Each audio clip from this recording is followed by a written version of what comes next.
রান্নাঘরে এসে দেখলাম মরিচের গুঁড়া শেষ হয়ে গেছে। ভাগ্যিস শুকনা মরিচ ছিল, তো কি আর করার, এতে শুকনা মরিচগুলো 4 থেকে 5 মিনিটের মতন আর কি সেদ্ধ করে নিছি আমি, যাতে তাড়াতাড়ি আর কি মিহি হয়ে যায়। আর সেই সাথে কিন্তু বেশি করে একটুখানি আর কি লবণ দিছে, যাতে তাড়াতাড়ি আর কি মিহি হয়। যাই হোক, আসসালামু আলাইকুম, সবাই কেমন আছেন? আশা করি ভালো আছেন। আমিও আলহামদুলিল্লাহ অনেকটা ভালো আছি। তো ভিডিওটা কিন্তু দুপুর থেকে শুরু করলাম। আর এই তো এখানে কিন্তু মরিচগুলো আর কি বাটাও হয়ে গেল। তো রান্না করব গরুর মাংস রান্না করব আলু দিয়ে, আর সেই সাথে আর একটা মজার একটা তরকারি রান্না করব। আমি ফার্স্ট আর কি আজকে রান্না করলাম, সেটা আপনাদের সাথে শেয়ার করব। আশা করি ফুল ভিডিওটা সঙ্গেই থাকবেন, খুবই ভালো লাগবে।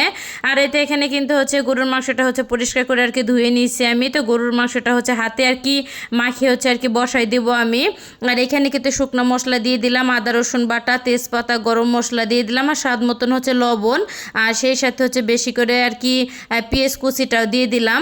আর অল্প পরিমাণে তেল দিলাম, যেহেতু গরুর মাংসতে প্রচুর পরিমাণে তেল আছে। লাস্টে যেহেতু একটুখানি আর কি বেরেস্তা ভেজেও তেলটা দেব, এর জন্য আর কি অল্প পরিমাণে আর কি তেলটা দিলাম।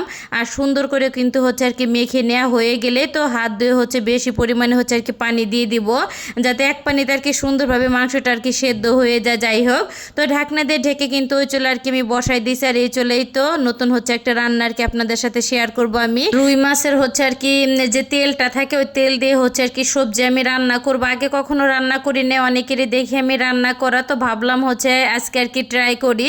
তো আলহামদুলিল্লাহ তরকারিটা খেতে অনেক অনেক মজা হয়েছে। তো তেলটা কিন্তু সুন্দরভাবে আর কি আমি গলিয়ে নিয়েছি। তো গলানো হয়ে গেলে কিন্তু এখানে হালকা একটু পেঁয়াজ বাটা এবং পেঁয়াজ কুচি কাঁচামরিচটাও দিয়ে দিলাম। তো সাথে কিন্তু একটু ওখানে আর কি আদা আর রসুন আর কি বাটাটাও দিয়ে দিছি।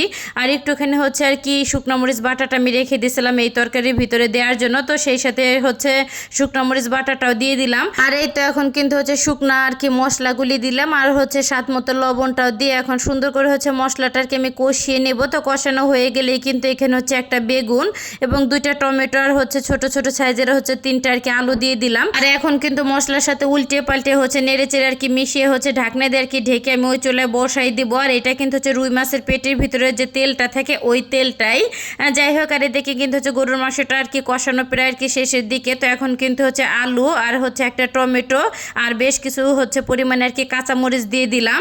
আর গরুর মাংসের ভিতরে একটুখানি আলু দিলে কিন্তু খেতে ভালোই লাগে। যাই হোক, তো উল্টে পাল্টে নেড়ে চেড়ে আর কি ঢাকনা দিয়ে ঢেকে আবার ওই চুলায় বসাই দিছে। আর এই ফাঁকে কিন্তু এই সবজি রান্নাটা আমার হয়ে গেছে। আর সুন্দরভাবে চারপাশ দিয়ে যখন আর কি তেলটাও আর কি ছেড়ে দিছে, তখন আর কি এই তো বাটিতে আমি আর কি বেড়ে নিলাম। আর দেখতেও কিন্তু অনেকটা সুন্দর হয়েছে, আর খেতেও মাসাল্লাহ দিলে অনেক অনেক মজা হয়েছে। তো গরুর মাংসটা কিন্তু কষানো হয়ে গেলে আমি ঝোলের জন্য কিন্তু পানি দিয়ে মা আর মেয়ে দুজনে মিলে খেতে বসে পড়ছে, কারণ দুপুর এখন পর্যন্ত খাওয়া হয় নাই। তো তরকারিটা রান্না হওয়ার পরে একদমই লোভ সামলাইতে পারি না, তরকারিটা খেতে অসম্ভব মজা হয়েছে মাসাল্লাহ দিলে। তো অনেকটা পরিমাণে ভাত খাইছি পেট ভরে, খুবই ভালো লাগছে তরকারিটা খেতে। আর যাই হোক, খাওয়া দাওয়া করে কিন্তু আবারও রান্নাঘরে চলে আসলাম। আর এই তো একটুখানি পেঁয়াজ বেরেস্তা ভেজে, তো বেরেস্তা এবং তেলটা একসাথে আর কি দিয়ে দিলাম। তো তরকারিটা একদমই আর কি মাখা মাখা টাইপের রান্না করবো না, একটুখানি আর কি ঝোলঝোলি রাখবো। যাই হোক, তো একটু এই তো নেড়ে চেড়ে দেওয়া হয়ে গেলে তো আমি ভাজা জিরার গুঁড়াটা দিয়ে চুলাটা আর কি বন্ধ করে দেব।